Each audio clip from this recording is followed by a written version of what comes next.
I'd like to say that, they don't start defending better. And, we've got to at least get it down to a 1.1 point per possession. If we shoot threes, well, no, that's my best Nate Oats. Relative to what we're trying to accomplish here, All right, that's the end of it. I can't do DeBoer yet. I'll work on it though. Okay, what do we got? Rece, you've obviously been here a lot with GameDay for football over the course of your career.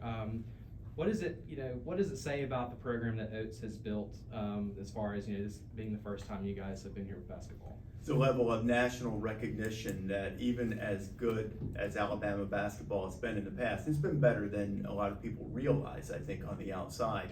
But it has a level of national recognition now with the #1 overall seed last year, with attempting to win the conference for the third time in 4 years, winning the tournament both of those years too to back it up. I think there's just a sustained level of excellence that brings with it the validation of getting attention of our show. And I don't mean that to sound like patting ourselves on the back with the show, but I do think that when you have the brand of GameDay attached to it, and you consider that the staple places that we visited, Kentucky, Kansas, North Carolina, and Duke, obviously, to be now included in that mix is pretty good. So I think it really speaks volumes for what Nate and his entire staff have been able to do in terms of creating consistency and also creating a level of excellence.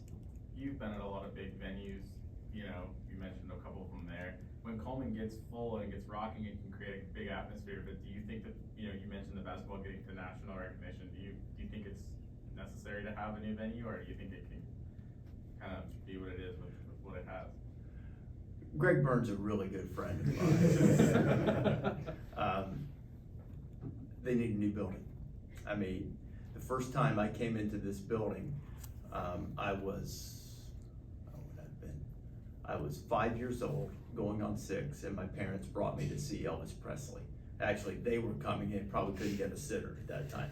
And even when I came in then, as a 5-year-old, I was far more mesmerized by the fact that there were scoreboards in the corners, and I was even aware of C.M. Newton's team at that young age and used to watch the replays of those games on Alabama public television. So I was a little more, even though the king of rock and roll was here. And now Billis will tell you, I win all contests. When people say, what was your first concert? Oh, I don't know, I saw Night Ranger, or, I'm going, Elvis freaking Presley, But I say that to say this building's old, and what you need, I think, is, something a little more intimate. They've done an amazing job of making this place so much better than it was when I was in school. Way better. I mean, they've done everything you could possibly do to make this place better. But I do think it's appropriate that they, eventually, when finances dictate that it's feasible, and I know they've had some hiccups along those ways, but when feasible, it would be something that would really add to and help the program, for sure. So you graduated from Alabama in 88. 88, and you were there during the WIMP era. Can you kind of compare the eras between what you saw while you were in school here relative to what you're seeing now with Nate Oats? I think there's a lot of similarity there, because during the time that I was in school here and for a few years after that, that was as good a run of sustained excellence as you would find, absent the one thing that haunted them, not being able to get to the Final Four.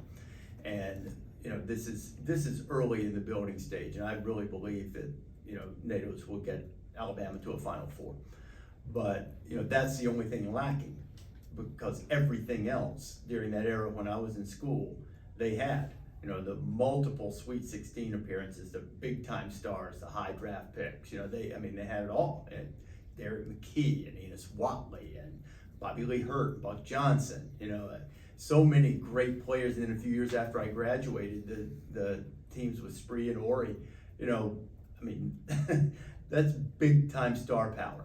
And so I think that what WIMP did is amazing. It showed it could be done here. And I think that what Nate's been able to do in a very short period of time is on track to mirror that. And I think ultimately they'll get to a Final Four, which is the one thing that has eluded this program. You're from Muscle Shoals. I am. From the area. So is Mark Sears. Talk about just the season that he's having for Alabama. He's just been sensational. I mean, I marvel watching him play because he's not the biggest guy in the world. And he's a really good shooter from the perimeter, but he somehow finds a way to be a great shooter at the rim at 6'1" or whatever he is. He's a very competitive guy. He's added even more to his game this year, and he's sort of the epitome of what college basketball has become. Starting his career at Ohio and establishing a reputation, getting to a certain level, and then testing himself at a higher level. And then he's even taken it another step by elevating his game from last year. He was really good last year, but now he's an All-American, and I think it's really just a tribute to not only his talent but his work ethic, and obviously he's a good leader. He's highly competitive, and I think he's just been a great force and great player for them this year. Alabama fans have maybe become a little numb to hosting game day for football just because it's happened so much. I would expect there will be a little more enthusiasm tomorrow. So kind of what makes a good crowd or environment for basketball game days? I think, first of all, numbers. We need some people, especially in a building that's as big as this one is. It would be fantastic if we really, pack some people in here, and hopefully we'll make it fun so that they'll, the goal is always when the fans leave, whether it's football or basketball, to say, man, that was fun, I want to go back. So we'll be engaged with them throughout, and I think it's really important, for them to come and show their support for their team, why they're proud of their program, make some noise, react to us, boo us when we talk about how good Tennessee is, and they are, and we talk about how good Kentucky and Auburn are, and they are, and they can boo, boo, boo, and that'll be fun. And then when we talk about how great Mark Sears is, they can cheer and go crazy. And Nate's going to be on the show. We've probably got another special guest that might show up at some point during the program that I think they will react favorably to. So it'll be a fun morning, and I hope everybody comes out and enjoys it and says, I can't wait till those guys come back, even Billis. What do you think of this matchup this second time around? Jay and I were talking about it a little bit before, and it probably comes down to how's the game going to be played, right? If it gets real physical, turns into a defensive game, obviously that's advantage Tennessee. If it's a little more free-flowing up and down, and while Tennessee can really score with Dalton Connect now, something that they really haven't had the last few years, but if it gets up and down and played a little faster and it maybe called a little bit tighter, that favors Alabama. So I think really style of play is, and how that style is established early and what the tempo is going to be, not only in terms of getting up and down the floor, but just what are the whistles like, and that kind of thing. So I think that'll be the biggest thing about the matchup. They're two really, really good teams. They both have holes. Alabama's is clearly rim protection and defense at times, and Tennessee's is consistent scoring outside of Connect. But both are really good, and both are worthy of competing for the SEC championship. Yes. You've been a fan of Alabama for years. Have you ever seen this coming for Alabama College GameDay to come to cover basketball? And then what's it mean to you to be here covering basketball over football? It's really fun. And I didn't know if we would get here or not, because the first thing in order for us to bring the show here is you have to be good and you have to sustain it a little bit, because not every week, but the overwhelming majority of the weeks, our show is tied to what the prime game is. That's not true in football. That's one of the things that makes basketball different. So it's tied to the game that is getting prime time attention. So you have to be good enough to be in that game first. And Alabama's ability to, as we talked about earlier, sustain some excellence opened the door for that. So I think it's going to be really fun. It's always great to come back to a place that carries great memories for you, and that means a lot to you personally. So it's great to be here. We'll have some fun, and I'm hopeful that we'll give away 19,000 of State Farm's dollars, and that'll be a good morning for everybody. And then the game will be great, I'm sure. Can you talk about the coaching job that Nate Oats has done this year? Obviously, he lost 3 assistants. He lost Noah Clowney, Charles Bediako, and obviously Brandon Miller. I think for a lot of Alabama fans, the expectation maybe wasn't quite to the level that we're at right now. Can you talk about kind of what Oats has done this year as far as his coaching job? he's one of the finest coaches in the country, and he's really bright, and he's innovative, and he lets his players, he doesn't let his players play with freedom, he insists on it. And I mean, this Davin Cosby now, he's my favorite player all of a sudden. You know why? Because my man went out there and played 13 minutes and got up 10 threes. That's my kind of dude right there, you know, let it fly, kid, I love it. You know, so they play a style that's fun to watch. And he's able to get his players to buy into it. And I think one of the most interesting things about what he's done in this, you know, quest to try to win 3 conference championships in 4 years is that he's pretty much done it with 3 different teams. It's not as if they built toward a stretch, you know, and had a core group that stayed around. You know, the Herb Jones team was very different. They still shot threes, got up and down, wanted to play fast and stayed within his philosophy and system. But it was very different from the team with Brandon Miller last year, which, you know, was very good defensively. And this team is not as good defensively, but it probably doesn't have, even as well as Mark Sears has played, and as good a player as I think he is. I mean, Brandon Miller might get you 40, you know, like that.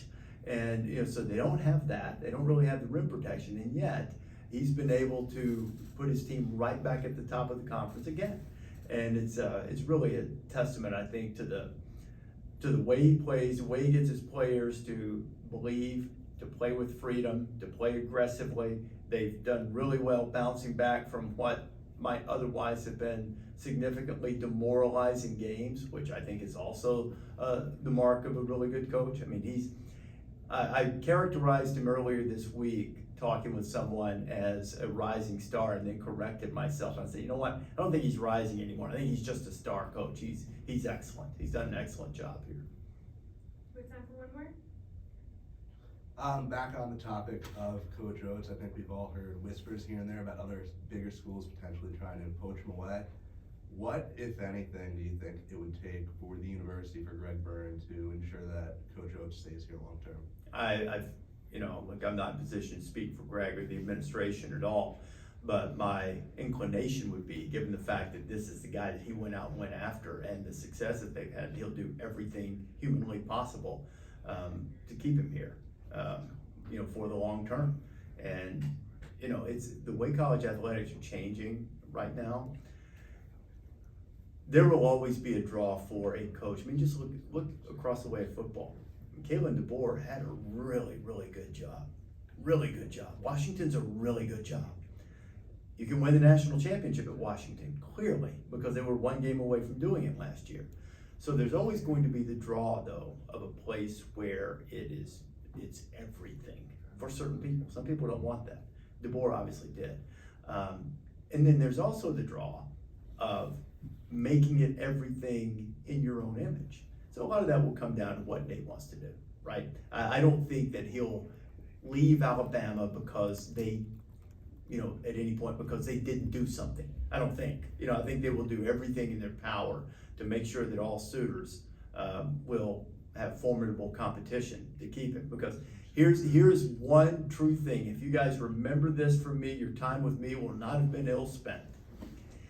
If somebody else doesn't want your coach, sooner or later, you're not going to want him either. So it's a good thing when people come and try to get your coach, because when they don't, pretty soon you're going to go, yeah, we don't want him either. And that's clearly not the case with Nate. So it's a good thing. And I imagine Alabama will, especially with the resources that are available to every team virtually in the SEC now, that they'll do everything that they possibly can to keep him. It'll come down to time and opportunity and, you know, what his career goals might be in the next 10 years or whatever. But I would be surprised if he's not here for the foreseeable future.